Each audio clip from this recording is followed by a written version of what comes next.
ఏమిటి అలా ఉన్నారు? ముత్తేడి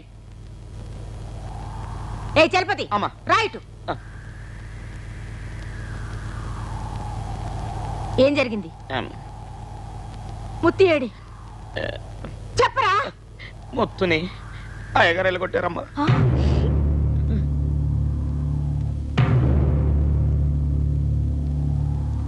రాజా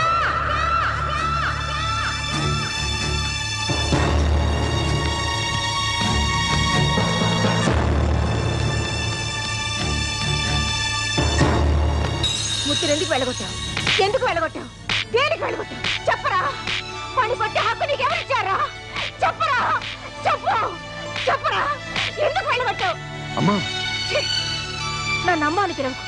ముత్తుని వెళ్ళు అన్న ఆ నోటితో నన్ను అమ్మ అని పిలవకురా. ముత్తు ముత్తు ముత్తు సొంత బిడ్డ కన్నా నీకు వాడే ఎక్కువైపోయాడా? అవునరా, నీకన్నా వాడే నాకెక్కువ.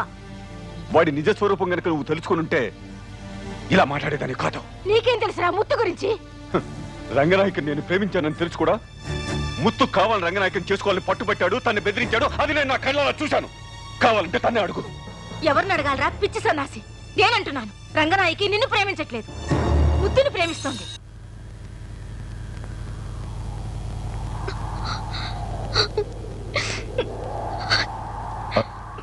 అమ్మన్నది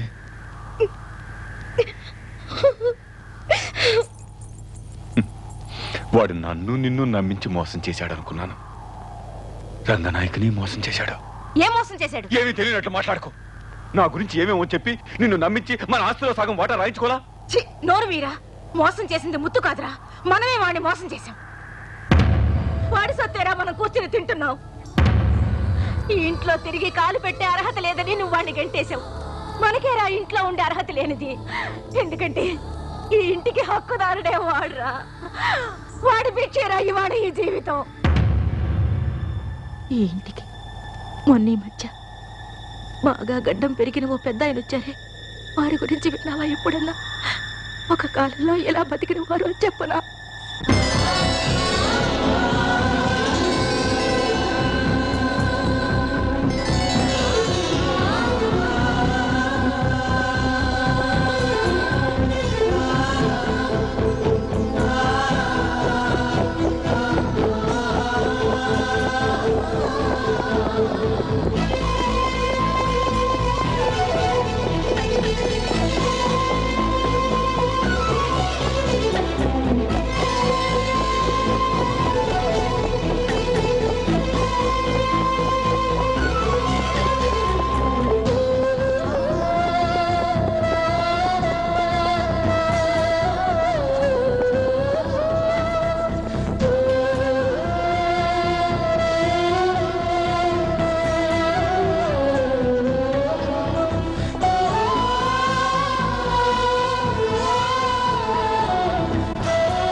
ఏంటి బావా ఇవాళ మహా సంతోషంగా ఉన్నా?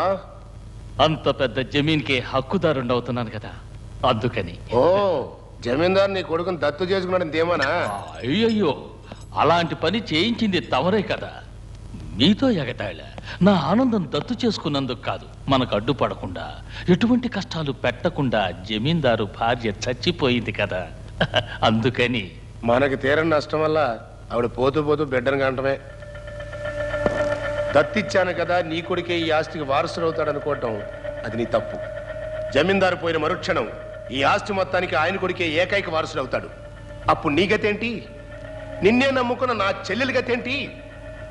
ఈ జమీన్నే నమ్ముకున్న నా గతేంటి? ఏంటి బావా అట్ట ఆలోచిస్తున్నా? మహేంద్రుడికి 1000 కళ్ళు, ఈ ఉపేంద్రకి 1000 దారులు. చెబిటి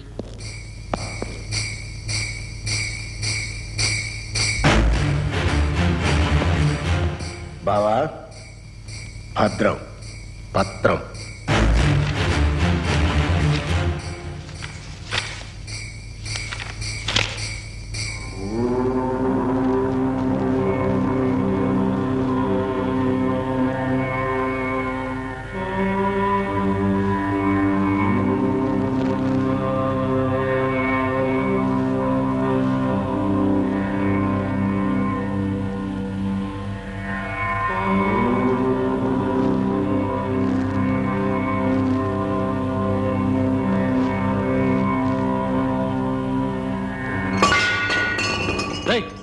నెమ్మదిగా పనిచేయండి.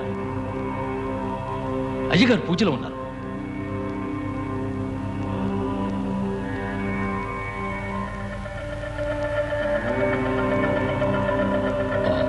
ఆనవాయితీగా మీరు చేస్తున్న ఈ సామూహిక వివాహాల తర్వాత దంపతులకి ఈ స్థలాల పత్రాలు ఇవ్వాలన్నారు. వీటి మీద సంతకాలు చేస్తే మిగిలిన వ్యవహారాలు చూస్తాను. దివాన్ వారు ఈ పనుల మీదే బయటికి వెళ్ళారు.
ఏంట్రా మీరు చూస్తూ వచ్చున్నారు? కానీ తెరవేంట్రా బంగారు తండ్రి. చిచ్చి చిచ్చి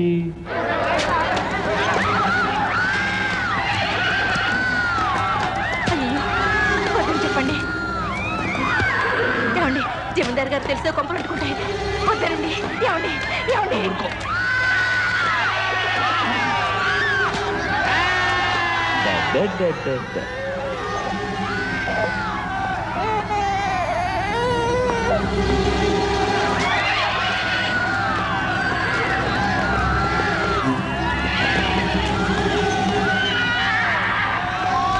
ఆపండి.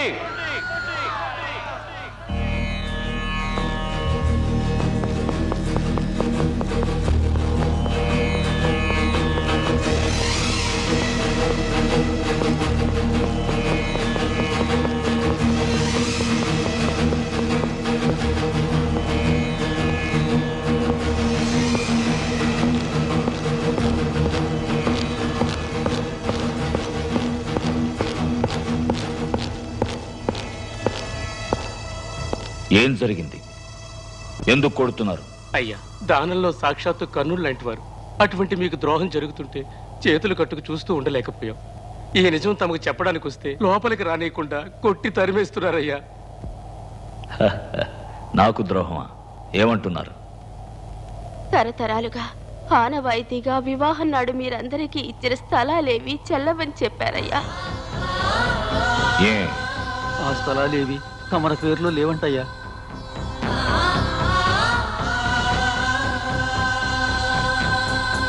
ఇంకెవరి పేరుతో ఉన్నాయి?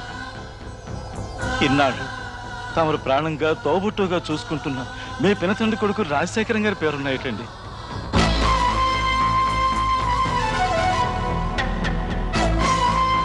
అంతే కదండి అయ్యా, ఇంకా ఎన్నో అన్యాయాలు జరుగుతున్నాయండి అయ్యా. తమరు పేదోళ్ళకి ఇచ్చేది ఒక్కడు కూడా సవ్యంగా వచ్చి చేరటం లేదయ్యా. ఇక మా వల్ల ఎటువంటి తప్పు జరగదు.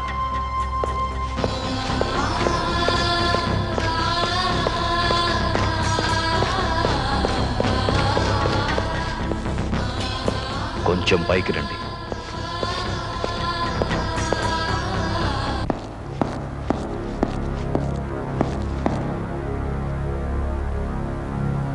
దివాన్,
ఏమండి?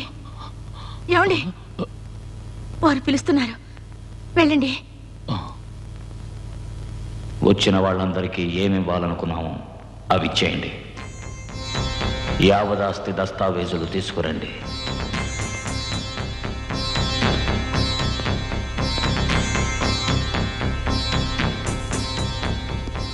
రాజశేఖర్, ఏనాడు మిమ్మల్ని మా పినతండ్రి కొడుకు అనుకోలేదు. మా తోడబుట్టిన తమ్ములు అనుకున్నాం. మీరు ఈ విధంగా చేసుండకూడదు. మీకేం తక్కువ చేశాం? మాకు వారసులు లేరని మీ కుమారుణ్ణి దత్తు తీసుకున్నాం. విధి విలాసం, ఆ దేవుడి లీల.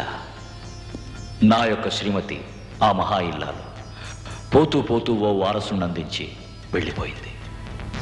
ఇచ్చిన మాట, చేసిన ధర్మం తిరిగి తీసుకునే అలవాటు మా వంశ పారంపర్యంలోనే లేదు. ఏనాడు వంశాంకురం పుట్టాడో ఆనాడే ఈ యావదాస్తిని నీ కొడుకు పేరున రాసి ఉంచాం.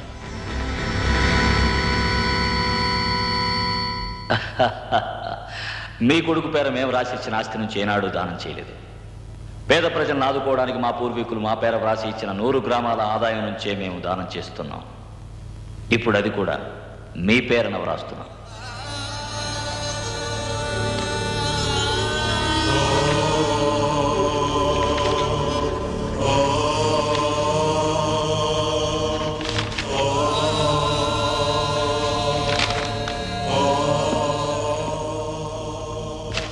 ఇది నీ బిడ్డ పేరును వ్రాసిన సొత్తు. ఇది జనవాహిని సొత్తు.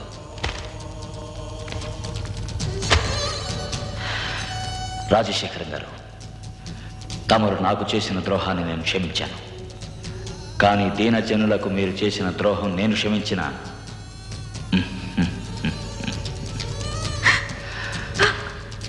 పోతున్నాను. ఆగండి, ఎక్కడికి వెళ్తారు? లోకం ఎంతో విశాలమమ్మా. వద్దు, వెళ్ళకండి. ఈ సంస్థానం వదిలి వెళ్ళకండి. అందరినీ వదిలి వెళ్ళకండి. ఏదో స్వార్థంతో నా భర్త తప్పు చేశారు. ఈ ఆస్తి అంతస్తు ఏమీ వద్దు. మీరుంటే మాకంతే చాలు. మమ్మల్ని వదిలి వెళ్ళకండి, వెళ్ళకండి. నేనిచ్చిన మాట, చేసిన ధర్మం తిరిగి తీసుకోనమ్మా. నిజమే. ఒక నిర్ణయం మీరు తీసుకుంటే అందులో ఏ మార్పు ఉండదని అందరికీ తెలుసు. కడసారిగా నాదో విన్నపం నెరవేరుస్తారా? ఇప్పుడు నా దగ్గర ఏముందమ్మా? ఇడుగు ఈ వంశాంకురం. ఈ శంకరాన్ని పెంచైనా చేసిన తప్పుల్ని కొంతవరకు సరిదిద్దుకుంటాం. ఆ భాగ్యాన్నైనా దక్కించండి.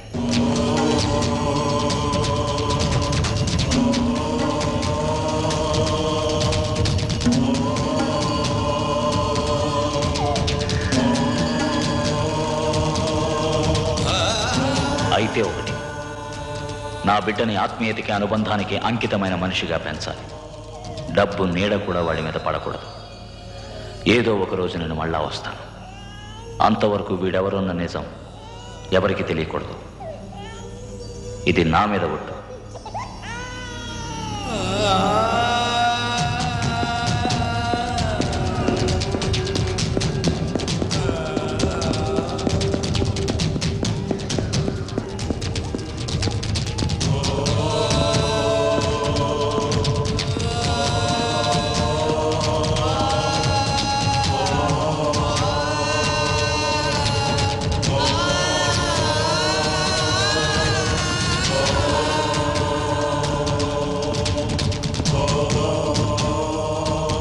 క్షమించండి.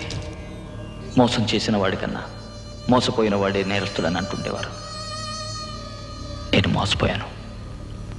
ఇప్పుడు మీ ముందు నేరస్తుడిగా నిల్చున్నాను. క్షమించండి నాన్న.